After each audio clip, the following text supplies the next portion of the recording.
Nos últimos anos, uma dúvida pairou sobre a macro-região. De quem é a responsabilidade sobre a iluminação pública? Os problemas em muitas ruas seguem ocorrendo e a população reclama da escuridão em muitos bairros. A CPFL afirma que, conforme resolução da ANEEL, a instalação, expansão e melhorias em Ribeirão, São Carlos e Franca ficam a cargo das prefeituras. Nesses municípios, a companhia é responsável apenas pela troca e manutenção das lâmpadas. Já em Araraquara e Sertãozinho, não há decisão da Justiça que determine a atribuição para a CPFL. A Prefeitura de Franca confirmou o que disse a CPFL. Os governos de Araraquara e Sertãozinho informaram que, em alguns casos, a distribuidora, em função de decisões judiciais, tem a obrigação de resolver os problemas. Ribeirão também disse que existe uma decisão do Tribunal Regional Federal, no qual impede que o município se responsabilize pelos ativos da iluminação. E em São Carlos, a Prefeitura não se manifestou. Agregando valor às comunidades e integrando ao vivo a macro-região, formando opinião em Ribeirão Preto, presidente do Conseg Oeste, Maria Silva. Em São Carlos, a especialista em energia alternativa Maria Isabel Caires. Em Araraquara, o professor de administração pública da Unesp, Álvaro Guedes. E em Sertãozinho, o secretário de Obras e Serviços, Alberto Domingues Canovas. Vamos começar por Ribeirão Preto e vamos perguntar a dona Maria Silvia, a senhora Maria Silvia, nesse imbróglio todo que nós estamos vivendo, município, CPFL, ninguém se entende. Quem paga é a população. A senhora que preside um Conseg, teria qual ideia para a gente mudar essa realidade? Boa tarde, a senhora. Boa tarde a todas e a todos. Para a comunidade, para os moradores, não importa se essa atribuição é da CPFL ou da Prefeitura. O que os moradores esperam é uma boa iluminação para nós evitarmos os furtos e roubos e que não só não tem aumentado por conta do nosso programa Vizinhança Solidária, que foi implantado na região oeste em 49 pontos. A população tem contribuído, tem colaborado, mas a administração pública tem deixado a desejar.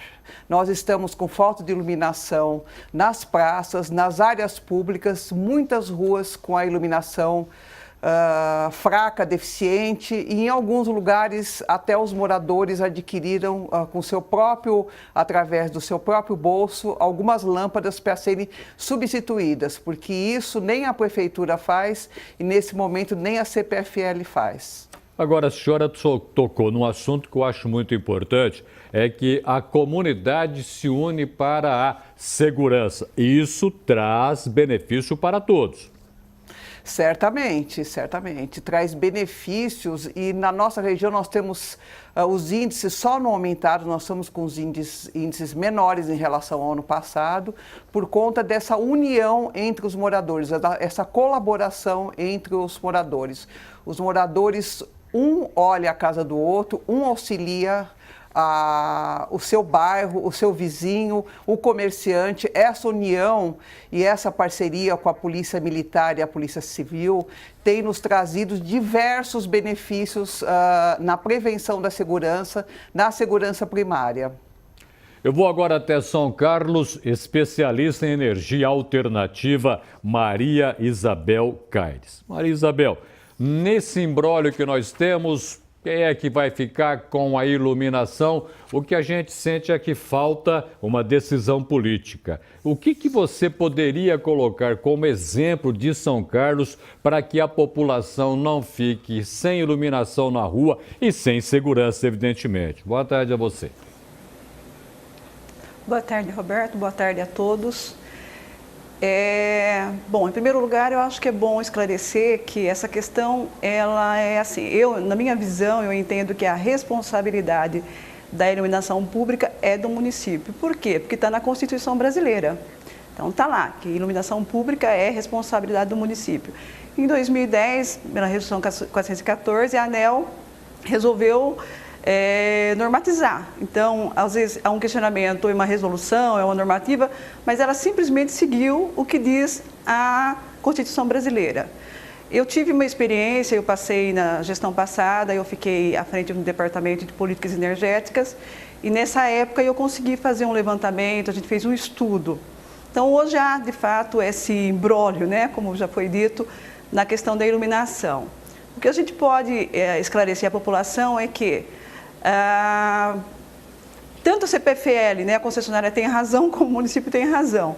A princípio, o município, qualquer município, eles não têm efetivo para fazer iluminação pública, então precisa ficar muito claro isso. Nenhuma prefeitura pode assumir 100% o parque de iluminação pública, porque ela não tem gente para fazer esse trabalho de forma efetiva. A CPFL, por sua vez, ela está baseada no que diz a resolução e no que diz a Constituição, então ela diz que a responsabilidade não é dela. Na minha visão, como eu apontei na época, o índice de falha de lâmpadas acesas e apagadas era muito grande, extrapola o que diz a resolução da ANEEL. Então, por exemplo, na minha visão, isso só se resolve através de uma concessão, onde a prefeitura ela passa esse serviço para a iniciativa privada, através, obviamente, de uma boa licitação pública, onde, num termo de referência, fica tudo muito bem esclarecido quais são as responsabilidades. E aí essa empresa, né, uma empresa qualificada, ela pode sim fazer um serviço de boa qualidade. Fora isso aí, fica muito difícil resolver essa questão. Então, por exemplo, a CPFL hoje ela é responsável por fazer a manutenção. Que seria isso? A troca da luminária, das lâmpadas, relés e reatores. E, obviamente, através de concessão que ela tem, entregar energia ao município. Então, basicamente é isso, só através de uma concessão pública, entregando a iniciativa privada que pode resolver isso. Eu vou agora até Araraquara, professor de Administração Pública, Álvaro Guedes. Professor, e agora? A gente vai ficar no meio dessa troca de tiros até quando? Quem é que deve ser responsabilizado efetivamente pela iluminação pública, pela troca de lâmpadas, enfim, por tudo aquilo que nós temos necessidade? Boa tarde ao senhor. Boa tarde. Olha, obviamente a concessionária de energia elétrica é responsável por colocar os equipamentos, fazer a manutenção das lâmpadas, garantir que elas estejam em pleno funcionamento. A instalação dos postes, enfim, a expansão da rede cabe ao município. Agora, essa questão hoje, essa pactuação, que embora exista um marco legal para isso, não esteja sendo resolvida, porque nós estamos num momento de uma crise de financiamento aí do Estado muito severa.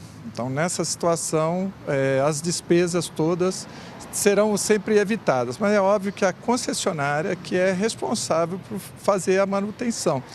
E todos os usuários sabem muito bem que essas concessionárias, dado inclusive o gigantismo delas, não têm feito a contento, inclusive nos serviços domésticos, não só na iluminação pública. Mas é preciso fazer essas empresas atenderem a responsabilidades que lhe foi atribuída e que a rentabilidade delas é bastante razoável, então elas deveriam estar fazendo bem o seu serviço. Se não estão fazendo bem e a população reclama, quem é que pode interferir para dizer, olha, tem que cumprir aquilo que é lei? A quem pertence essa atribuição? Então vamos ver, a expansão da rede vai caber ao município, a manutenção do equipamento vai manter a concessionária. Precisa ver qual é a reclamação, se está faltando luz por falta de equipamento e por conta de não haver manutenção, é a concessionária que tem que responder a isso, isso está muito claro. Vou agora até Sertãozinho, secretário de Obras e Serviços, Alberto Domingues Canova. Secretário, aí em Sertãozinho, o município está gastando muito mais do que deveria gastar, não está gastando, a CPFL não atende os requisitos da população. Qual que é a realidade na sua cidade? Boa tarde. Boa tarde, Roberto. Aqui em Sertãozinho, desde 2013 nós soltamos um processo licitatório e existe uma equipe, uma empresa contratada que dá toda a manutenção na parte de troca de lâmpadas, ou seja, no sistema de iluminação pública, tanto de ruas e avenidas como de praças públicas, né? Desde 2013. Vale a pena a gente ressaltar aqui que quando aquela resolução da ANEEL foi meio que forçada, né? Ou seja, nenhum município estava preparado nem financeiramente e nem tecnicamente para assumir esse tipo de atividade, né? E isso causou muito transtorno. Alguns municípios recorreram à justiça, né? Não foi o nosso caso aqui, mas tem que se ressaltar isso, que quem tinha toda essa tecnologia era a própria, no nosso caso, a CPFL. Então, isso ocasionou muitos transtornos aos municípios. Então, em 2013, nós soltamos essa licitação, né? Acatamos essa resolução, mesmo sendo contrário, porque a gente achou que isso deveria ter sido mais discutido com os próprios municípios, né? Que já tem tantos custos com tantas outras coisas que a gente entende que o ente federativo acaba sobrecarregando os municípios, mas tivemos que acatar dessa maneira. Então, existe aqui uma equipe terceirizada, uma empresa terceirizada que faz toda essa manutenção. A gente gasta em torno de R$65 mil por mês para essa manutenção dessas lâmpadas do sistema de iluminação. Seria possível todos os municípios se unirem para ter uma conversa de igual para igual com a CPFL ou é a lei que atrapalha essa conversa? É aquilo que eu coloco, assim, talvez não houve nem tempo dos municípios se reunirem para, através de consórcios e outros tipos de soluções para resolver seus problemas. A gente tem que ressaltar aqui também que esses equipamentos que foram transferidos agora para os municípios estão sucateados, né? Desde já há alguns anos, as concessionárias, até imagino eu que elas não imaginando que isso fosse acontecer, já não vinham fazendo as suas substituições, ou seja, elas trocavam as lâmpadas, mas não é só lâmpadas, Existem muitos outros equipamentos, como os braços, que já estão sucateados e que não atendem às necessidades dos bairros das cidades. Volta a Ribeirão Preto, presidente Conseg Oeste, Maria Silvia. Maria, na conversa que vocês todos têm na sua região, qual que é a queixa maior em relação à CPFL? É um distrato? É a dificuldade na conversa? É aquele zero das quantas ou um seco não sei o que lá que ninguém consegue falar? Afinal de contas, qual é a dificuldade para colocar a real necessidade de vocês?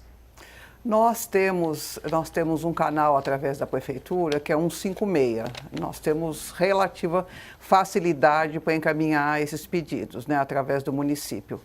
A nossa maior reclamação é que nós não somos atendidos. Eu moro numa avenida, na Avenida Ivo Pareschi, na região oeste, no Portal do Alto. Nas avenidas de Ribeirão, em todas ou em quase 100%, elas têm 2 braços de luz. Nas últimas quadras da nossa avenida, nós temos 1 braço de luz. Nós já solicitamos faz 7 anos e até hoje nós não conseguimos. Agora, as lâmpadas, eu acho que a maior reclamação também é a substituição das lâmpadas para lâmpadas de LED. Essas lâmpadas de mercúrio antigas, essas lâmpadas amareladas, elas iluminam muito pouco. E com isso facilita a ação dos marginais, dos estupradores, dos furtos que tem acontecido bastante em pontos de ônibus. Os nossos pontos de ônibus, eles não são bem iluminados. Muitos deles estão localizados à frente de terrenos baldios com mato muito alto. A prefeitura não tem autuado esses proprietários. Nós temos feito essas reclamações através do SAM, com protocolo. Na Avenida Ivo Pareschi mesmo, nós temos pontos de ônibus que os moradores não ficam em frente. Eles acabam indo para um comércio ao lado por conta da falta de segurança. Agora, os pontos mais críticos na região oeste, eu posso citar aqui. Nós temos o Pico do Mirante, que é uma referência para a cidade toda, onde a população festeja o Réveillon, a passagem de ano, ele fica nos fundos dos bairros Jamil Semicuri e Portal do Alto. Lá é completamente escuro. Os ladrões normalmente ficam ali em cima observando o movimento das residências. Eles descem de moto, descem de bicicleta e só não tem furtado e assaltado porque a comunidade tem estado bastante organizada. Volto a São Carlos, especialista em energia alternativa Maria Isabel Caires. Deixa eu aproveitar a deixa dada pela participação aqui de Ribeirão, da Maria Silvia, que falou em iluminação com lâmpada LED, ou de LED, como quiserem. Isso ajuda em alguma coisa para a população? Ilumina muito mais e consome muito menos? É isso? É isso, Roberto. Agora, uma coisa fica muito clara, né? Porque às vezes a gente fala em substituição do parque de iluminação pública por LED. Primeiro que isso não é responsabilidade da concessionária, mesmo que você a obrigue a manter as lâmpadas acesas, né? Ela não tem obrigação de trocar lâmpadas de vapor ou lâmpadas de mercúrio, de vapor ou de mercúrio por lâmpadas LED, porque a obrigação dela é fazer a manutenção daquilo que está lá. Então isso entra na questão da modernização do parque de iluminação pública. Então não se deve cobrar isso da concessionária, ela não tem a obrigação de fazer isso. Então quando o município quer fazer essa modernização no parque de iluminação pública, ele tem que assumir esse custo para o município. Então aí que eu falo que não adianta forçar a CPFL a fazer isso, que ela não vai e não tem obrigação de fazer. Agora, obviamente, que a lâmpada LED, ela melhora muito, né, a qualidade da iluminação pública, ela é um pouco mais cara, obviamente, apesar que tem caído bastante o preço dela no mercado. Mas, em compensação, ela tem uma vida útil muito maior, ela vai ter menos manutenção e vai gastar menos energia, então é um benefício. Então, empresas terceirizadas que são responsáveis pela iluminação pública do município, elas optam ou pela LED ou pelo vapor de alta pressão, que são realmente, de fato, o que deve prevalecer na iluminação pública.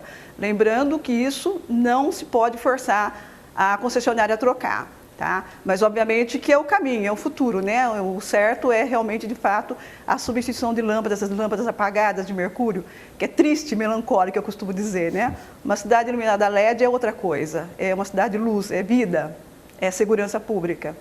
Muito bem lembrado, essas outras lâmpadas dão uma tristeza que Jesus amado. Araraquara, professor de administração pública Álvaro Guedes. Professor, nessa quebra de braço, eu gostaria de entender uma coisa. O que o município paga para a concessionária que fornece energia para a rua? Mas não é o município, não somos nós que pagamos? Essa questão do valor a ser pago e da definição do quanto a pagar, essa também é uma questão controversa, né? Como pactuar exatamente. Agora, existe uma taxa de iluminação pública, existe toda uma remuneração para a concessionária, existe arrecadação, alguém está pagando a conta, até porque não existe jantar de graça, almoço de graça, né? Isso é uma frase do Schumpeter. Enfim, alguém está sendo financiado para prover de algum serviço. E eu penso que esse mecanismo ainda está um pouco fluido demais, né? E por isso que a gente tem essa situação de impasse, como o senhor está colocando, uma queda de braço e tudo. Eu entendo que essas concessionárias, elas olham para a questão da iluminação pública numa ótica meramente restrita de lucratividade, enquanto que o município olha por uma ótica social, o impacto, como os outros que me antecederam, a questão da segurança pública e outros fatores que entram, não é só uma questão financeira, ela é mais abrangente com isso, porque sempre que se envolve o Estado, vai nessa direção. É preciso encontrar o ponto de equilíbrio. É claro que precisa ser financiado, mas é claro que precisa atender de maneira condizente. Valorizar os imóveis, garantir a segurança pública, como a que me antecedeu, iluminar uma cidade para que o brilho dela, né, traga alegria no convívio entre o cidadão. Vou a Sertãozinho agora, secretário de Obras e Serviços, Alberto Domingues Canovas. Secretário, para a gente entender, Sertãozinho gasta quanto pagando para a concessionária pela iluminação da cidade? Afinal de contas, não vem de graça essa iluminação. O município despende quanto? Hoje a gente tem gasto com a conta de energia, vamos dizer assim, que a gente gasta em torno de R$350 mil por mês, tá? É aquilo que eu estava falando. Hoje, por exemplo, a gente até está trabalhando aqui, o prefeito determinou que a gente já fosse trabalhando fazendo estudos para fazer a melhoria em todo o sistema do município inteiro da iluminação pública, trocando por lâmpadas de LED, né? Não é só a lâmpada, aliás, é todo o sistema que tem que ser apropriado para LED. É claro que o valor é muito alto, o investimento é alto, né? Difícil, nem todos os municípios têm condições, aliás, a maioria não tem condições de arcar somente com toda essa despesa, né? Precisa de ter ajuda de verbas, financiamentos para isso. E também por conta disso que eu coloquei, os municípios receberam equipamentos obsoletos, ineficientes, tá? Ou seja, para se obter uma melhora em todo o sistema de iluminação, é necessário um investimento que já foi deixado de ser feito pelas concessionárias lá atrás. Então, existe essa despesa a mais que os municípios vão ter que arcar. Então é isso, nós gastamos em cerca de R$350 mil. Temos hoje um recurso financeiro em torno de R$4.600.000. É um recurso que está reservado em conta específica para que seja investido nessa melhoria do sistema de iluminação.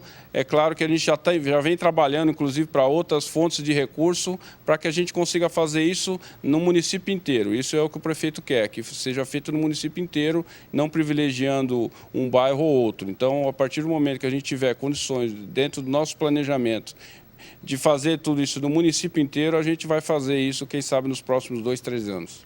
Integraram a macro-região na edição deste sábado do Jornal da Clube. Em Ribeirão Preto, a presidente do Conseg Oeste, Maria Silvia. Em São Carlos, a especialista em energia alternativa, Maria Isabel Caires. Em Araraquara, o professor de administração pública da Unesp, Álvaro Guedes. E em Sertãozinho, o secretário de Obras e Serviços, Alberto Domingues Canovas.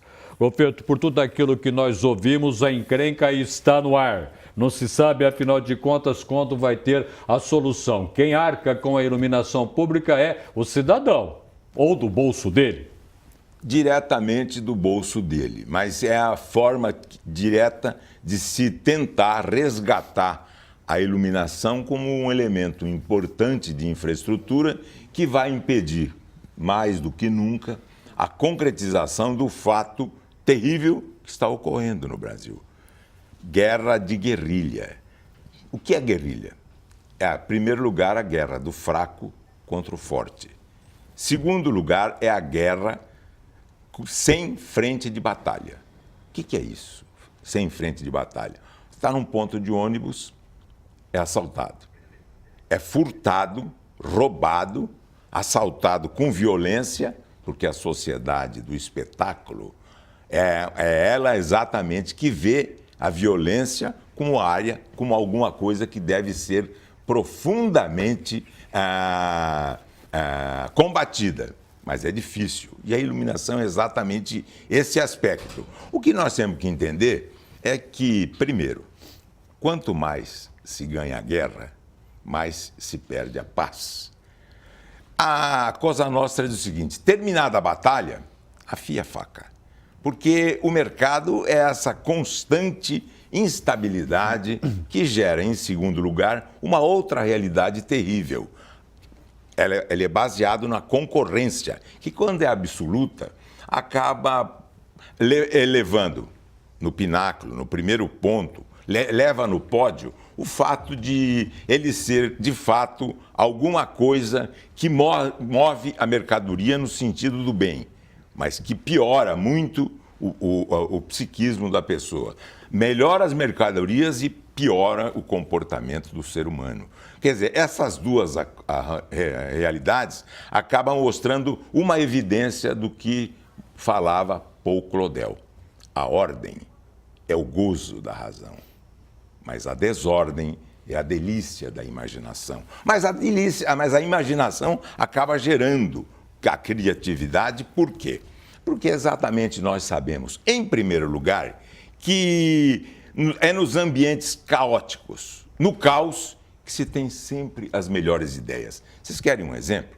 2 deles. Em primeiro lugar, uma ideia que ainda não está sendo colocada em causa, mas que, na verdade, se pensou na área de segurança em geral e na segurança do Estado de São Paulo em particular. Ela colocar sempre no meio dos bairros, da periferia, mas também no centro das cidades, sempre um policial que acaba mostrando mais uma vez que o medo é a melhor segurança.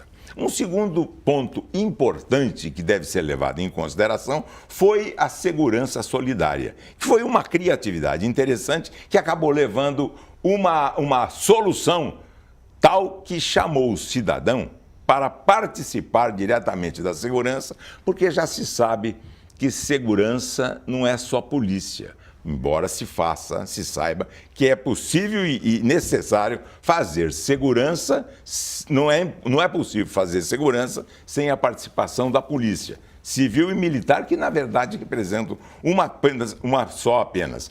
O caso da segurança nas cidades brasileiras passa fundamentalmente, basicamente, por uma realidade que não é nada agradável. A verdade é que é o combate às drogas. E o elemento fundamental no combate às drogas é a informação. O Sistema Único de Saúde foi um modelo baseado no qual se fez o Sistema Único de Segurança Pública. A informação tem que ser trocada entre as diversas unidades federadas e também, se quando necessário, entre os municípios. Mas acontece que informação é poder.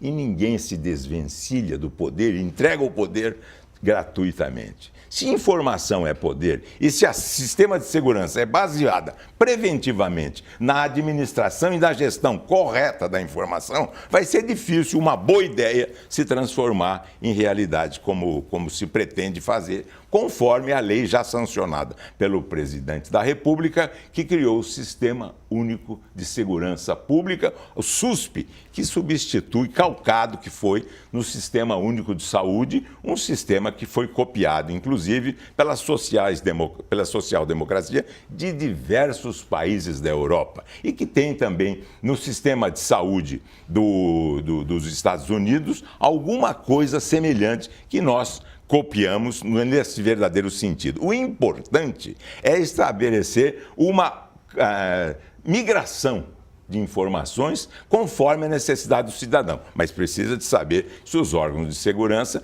estão dispostos a passar realmente a informação de um para outro, porque no momento que remete a informação, ele manda em conjunto uma fração, alguma coisa do poder que ninguém gosta de entregar com facilidade plena. Nós também temos que entender que a criatividade que nasce da situação de dificuldade, ela move, mas nos deve lembrar que a razão é inimiga da imaginação.